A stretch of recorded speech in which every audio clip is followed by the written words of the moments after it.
Without her parents knowing, Gloria, though single, had quite a reputation among her circle of friends. Many of her co-workers saw her as a bit of a player since she was often spotted with different guys. The city where Gloria worked was a popular tourist destination, attracting plenty of foreign visitors who stayed for a few days or weeks at a time. Gloria, being outgoing and charming, had a knack for connecting with these tourists.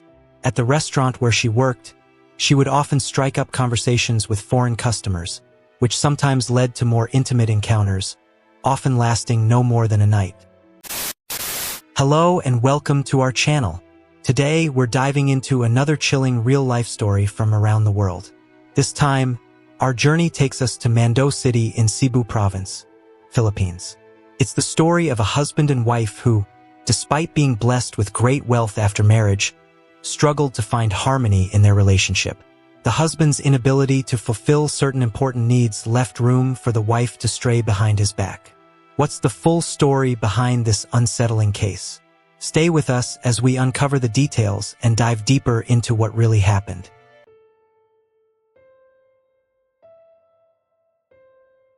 Before we dive into the story, don't forget to like, comment, subscribe, and share this with your friends. It's a tale worth spreading around. So here's how it goes. Once upon a time, there was a woman named Gloria, born in 1987. She originally hailed from Talamban but moved with her family to Mando City during her teenage years. Gloria's mom started trading vegetables and fruits at the traditional market in Mando, while her father, a retired police officer, spent most of his time at home due to his declining health. Gloria, the youngest of 4 siblings, still lives at home with her parents. Since 2014, Gloria has worked as a cashier and waitress at a small, 24-hour restaurant in the suburbs of Mando. Her shifts are grueling, running from 9 a.m. to 5 a.m. the next day. This job wasn't exactly what her mom had in mind for her. She worried constantly. Working late hours in a place with such a low salary wasn't ideal. The paycheck barely lasted until the end of the month. But Gloria didn't mind. She was used to it, and her friends always made sure she got home safely. Still, as moms do, Gloria's mother couldn't shake the worry of her daughter coming home at dawn, even after years of the same routine. That's why her parents asked Emilio, the son of an old family friend, to look after Gloria. Emilio, a 34-year-old school bus driver in Cebu City, was more than happy to take on the role. He had a crush on Gloria and didn't mind picking her up from work every day. Her parents thought Emilio was a great match for their daughter, who was already 30 and, in their opinion, ready to settle down. Gloria had never introduced a boyfriend to her family, so they assumed she was single and figured Emilio was the perfect candidate. But here's where things get interesting. Unbeknownst to her parents, Gloria wasn't as single as they thought. While she didn't have an official boyfriend, she had plenty of male friends who were close to her. In fact, her coworkers often joked that Gloria was a bit of a player. The city where Gloria worked was a hotspot for foreign tourists, many of whom frequented the restaurant. Gloria was quick to strike up conversations with these travelers, and more often than not, those chats led to something casual, let's just say a one-night connection. Gloria loved the freedom of her lifestyle. She wasn't interested in settling down or being tied to anyone, much to her parents' dismay. While her mom and dad were busy playing matchmaker with Emilio, Gloria was busy living life on her terms, embracing her independence and enjoying the moment, one day and one night at a time. When it came to the matchmaking plan, Gloria wasn't thrilled. She flat out rejected the idea of marrying Emilio. To her, he seemed too geeky, and she was far from ready to give up her single life.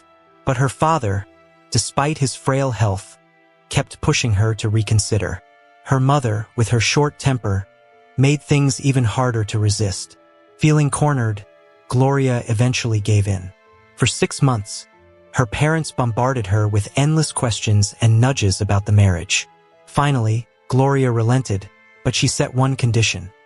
She'd marry Emilio only if she could keep working at the restaurant after they tied the knot.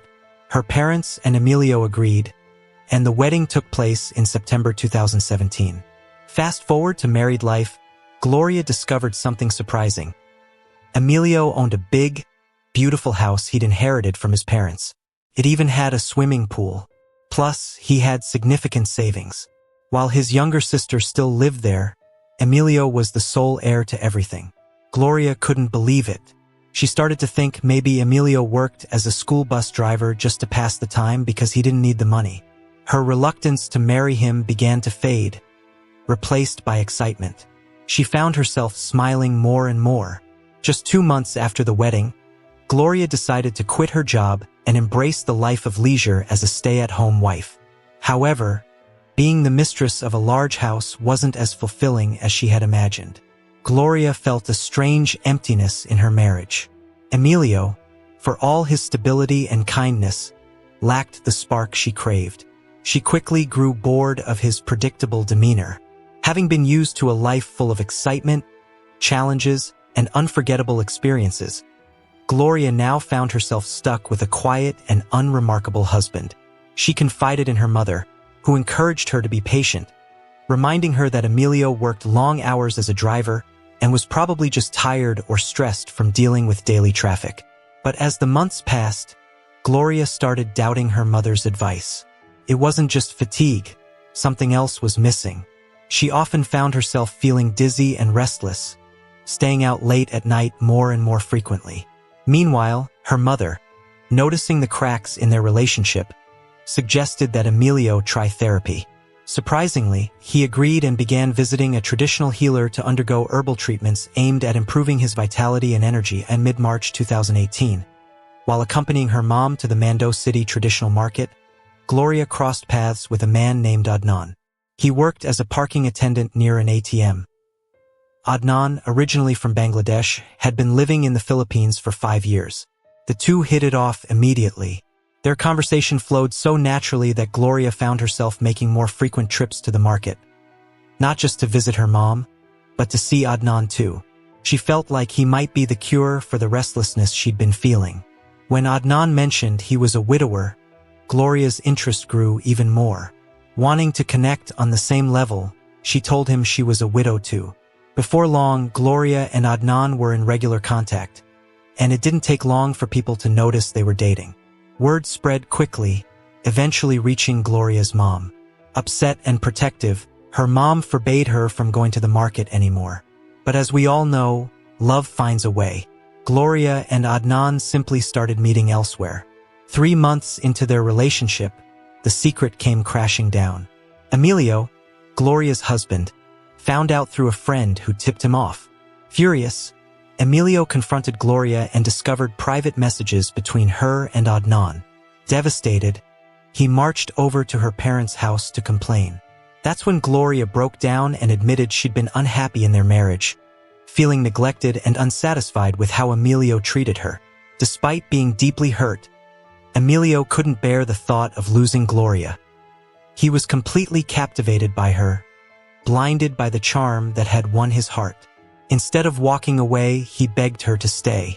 Emilio pleaded with Gloria to end her relationship with Adnan and never leave him. In a desperate act of love, he promised to put all his savings and even the house in Gloria's name, just to prove his devotion. Gloria, touched by Emilio's sincerity and overwhelmed by his unconditional love, apologized profusely. She promised to cut ties with Adnan and work on their marriage. Over the next few weeks, the couple slowly rebuilt their relationship. By the end of it, things between them seemed to return to normal, or at least as normal as they could be after everything that had happened. What Emilio didn't know was that Gloria hadn't cut ties with Adnan. She was still secretly calling him and arranging meetups. Adnan, by this point, had figured out that Gloria had lied about being a widow, but he didn't seem to care. Maybe he thought meeting someone as bold and aggressive as Gloria was a rare opportunity. Every time they met, Gloria would book a room for the two of them, keeping their connection alive. Then, in early July 2018, Gloria approached Adnan with an unusual request. She wanted his help finding someone who could be hired to commit a crime. She explained it as wanting to teach a lesson to a friend who hadn't repaid their debt. Adnan, though no saint himself, was smart enough to tread carefully. He recorded their conversation and agreed to help on one condition. He wouldn't be dragged into it or involved in any way. Gloria, eager to proceed, agreed to his terms. The next day, still in July, Adnan introduced Gloria to a man named Deepak, a 26-year-old from India. Adnan barely knew Deepak. He'd gotten his contact information from another parking attendant who mentioned that Deepak was desperate for money and willing to do almost anything for cash.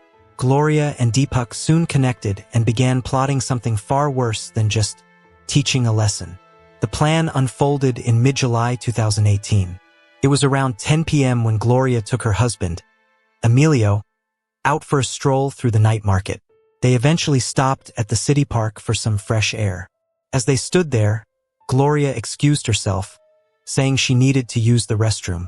Moments later, a man in a black jacket and face mask approached Emilio, who was standing alone. It was Deepak. Without hesitation, he pulled out a gun and fired a single shot before fleeing the scene on a motorcycle with no license plate. Chaos erupted. Bystanders called the authorities, and Gloria reappeared moments later, crying hysterically. Tears that were anything but genuine. Emilio, just 35 years old, died at the scene. The investigation following Emilio's death initially left the police empty-handed, unable to identify the perpetrator. But just 2 weeks later, Gloria, his wife, inherited his house, land, and a sizable amount of money. With her newfound wealth, Gloria contacted Adnan, proposing marriage and even offering to pay for all their wedding expenses. Adnan, skeptical of her sudden fortune, doubted she had enough for the kind of wedding she claimed to want. To prove her seriousness, Gloria transferred a large sum of money to him. Adnan laughed and said, "That's not even close to enough for a wedding." Determined, Gloria transferred even more money over the next 2 days, showing she wasn't bluffing. However, instead of moving forward with her plan, Adnan vanished. He stopped showing up at his usual parking spot in front of the ATM, leaving Gloria confused and frustrated. For an entire week, she searched for him, but he was nowhere to be found. Feeling cheated, Gloria started digging into Adnan's whereabouts. After asking around at the market, she managed to get his address. But when she arrived at his home, Adnan wasn't there. Instead, she was greeted by his wife and children. Gloria was shocked and furious. She stormed into the house, yelling at Adnan's wife and threatening to report him to the police for lying and defrauding her. True to her word, Gloria filed a police report the next day. By September 2018, Adnan was arrested. During questioning, he spilled the truth, revealing that Gloria had masterminded her husband Emilio's murder. Adnan confessed that Deepak, the man hired for the crime, had told him everything. With this information, the authorities began searching for Deepak, who had gone into hiding. It wasn't until mid-September 2019 that they finally tracked him down in Lapu-Lapu City, where he was staying at his girlfriend's parents' house. Once arrested, Deepak provided even more damning evidence against Gloria. The authorities soon found her hiding at her brother's house in a rural part of the Tamugba region.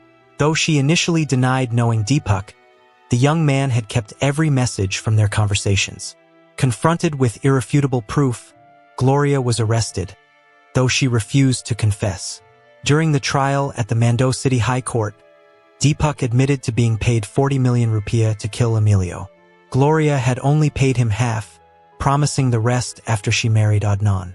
However, her delays and vague timeline frustrated Deepak, who also needed the money for his own wedding.